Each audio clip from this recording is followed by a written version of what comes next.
এরকমই কোনো একটা সন্ধ্যেতে আমি আলোচনা করেছিলাম কনস্টিপেশন অন্য অসুখের লক্ষণ। একদম একদম। কনস্টিপেশনের সমাধান মানে টিভির পর্দায় পেট পরিষ্কারের ওষুধের বিজ্ঞাপন দেখে ওষুধ খাওয়া নয়। কনস্টিপেশনের সমাধান মানে খবরের কাগজের কোনো প্রোডাক্টের বিজ্ঞাপন দেখে পেট পরিষ্কারের ওষুধ খাওয়া নয়। কনস্টিপেশনের সমস্যা মানে পাড়ার দোকানদার ভাইয়ের সাথে আলোচনা করে কোনো একটা জোলাপ কিনে খাওয়া নয়। কনস্টিপেশনের পেছনে লুকিয়ে থাকতে পারে অনেক দুরারোগ্য অসুখের কারণ। আজকে আলোচনা করব, যারা লাইভটা মিস করেছেন সোশ্যাল সাইটে রাখা আছে, আমার নামে বা আমার প্রতিষ্ঠানের নামে সার্চ করলে পেয়ে যাবেন। কিন্তু অবশ্যই আপনাদেরকে বলে রাখি প্রত্যেককে, আজকের অনুষ্ঠান কিন্তু সেরকমই একটা গুরুত্বপূর্ণ টপিকস, পিঠে ব্যথা। পিঠে ব্যথা, এবং এই পিঠে ব্যথা সেটা কাঁধেও হতে পারে, পিঠের মাঝখানেও হতে পারে, কোমরেও হতে পারে, যে কোনো জায়গায় পিঠে ব্যথার সমস্যা হতে পারে। কিন্তু এই পিঠে ব্যথার সমস্যা নিয়ে আমার ক্লিনিকে সেদিনকে 4 জন ভদ্রলোক এসেছিলেন, খালি ব্যাক পেন নিয়ে। আসল নাম না বলে বরং তাদের নামগুলো বদলে দিই। রামবাবু এসলেন প্রথমে, 1 নম্বর পেশেন্ট রামবাবু। রামবাবু এসে বললেন যে ডক্টর সেন, আমি আপনার কথা শুনি, আমার বাবা আপনার বাবার পেশেন্ট ছিলেন, এরকম এরকম ব্যাপার। তো যাই হোক, তো তারপর আলটিমেটলি উনি ওর সমস্যাতে যখন এলেন, তিনি বললেন যে ডক্টর সেন, আমার না প্রচণ্ড কোমরে ব্যথা, প্রচণ্ড, এবং এত কোমরে ব্যথা আমি অনেক কিছু করছি, সারছে না। তো আমি অনেক কিছু করে ফেলেছি, আমি অ্যালোপ্যাথি ডাক্তারবাবুদেরও দেখিয়েছি, হোমিওপ্যাথি ডাক্তারবাবুদেরও দেখিয়েছি, ইউনানি ডাক্তারবাবুদের কাছেও চলে গেছি, এবার আয়ুর্বেদ মানে আপনি, এবার আপনার কাছে এসেছি সমাধান নিতে। তো দেখুন, আমি ওনাকে জিজ্ঞাসা করলাম রামবাবুকে যে আচ্ছা রামবাবু বলুন তো, আপনার রাত্রে ঘুমোলে ব্যথা বাড়ে, মানে রেস্ট কন্ডিশনে ব্যথা বাড়ে, নাকি পরিশ্রম করলে আপনার ব্যথা বাড়ে? আরও আমি জিজ্ঞাসা করলাম যে আচ্ছা আপনি কি লক্ষ্য করে দেখেছেন প্রচণ্ড বর্ষায় বা শীতকালে ঠান্ডায় আপনার ব্যথাটা বাড়ছে কি না, নাকি রাউন্ড দ্য ইয়ার আপনার পেনটা রয়ে যায়?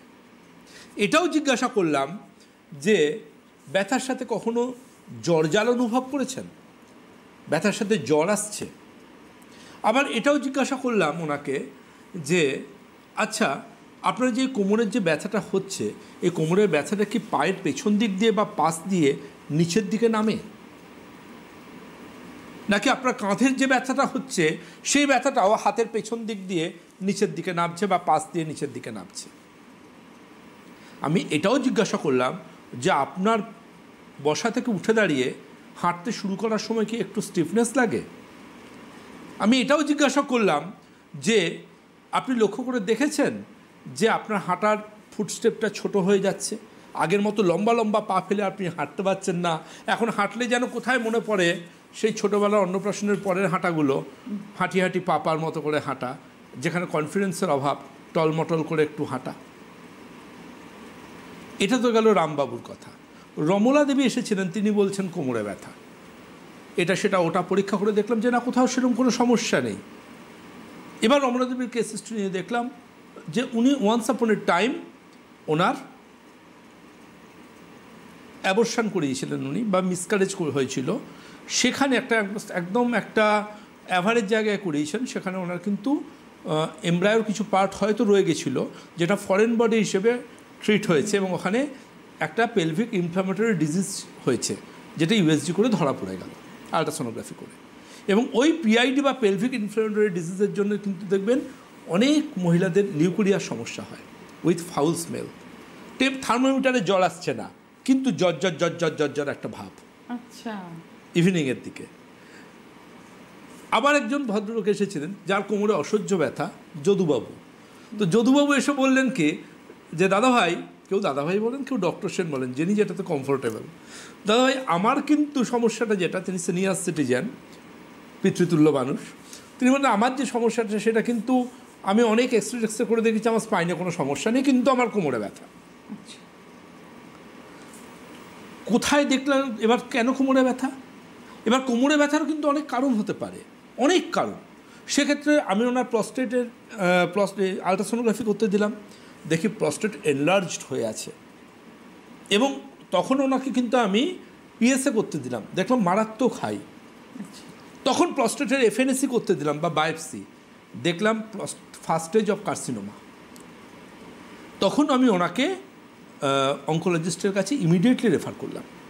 কারণ খুব গুরুত্বপূর্ণ এটা, সেটা হচ্ছে কোমরে ব্যথার কারণ তাহলে ক্যান্সারও হতে পারে। মানে এতগুলো কজ হতে কোমরে ব্যথার ট্রিটমেন্ট কখনোই ব্যথা কমাবার মলম নয়, যেগুলো বিজ্ঞাপনে দেখি। কোমরে ব্যথা মানে অন্য অসুখের কারণ। আপনি রাত্রে ঘুমোচ্ছেন, এটা জানেন গডের সব থেকে বড় ব্লেসিং। কোনো ব্যথার জন্য যদি আপনি রাত্রে ঘুমোতে না পারেন, সেটা জানবেন আপনি একটা বোমকে নিয়ে শুয়ে আছেন। ওটা যে কোনো সময় যে কোনো ক্ষেত্রে হতে পারে। দেখুন, অ্যাপারেন্টলি কোনো কিছু সেরকম না পেয়ে গেলে আমরা লটোসিস, লস্ট স্পন্ডোলাইসিস এগুলো পাই এক্সরেতে, কিন্তু অনেক ক্ষেত্রে বলে পেশেন্টরা কি জানেন তো, মেডিকেল টার্ম ইউজ করে, আমরা খুব ঘাবড়ে যাই তখন সমস্যাটা না বলে। স্পন্ডোলাইটিস হয়েছে, বাস আইটিস তো আপনিও জানেন আমিও জানি, এটা জীবাণু, এটা তো হাড়ের একটা কার্ভেচার লস্ট হয়েছে, যেটা স্পন্ডোলাইসিস।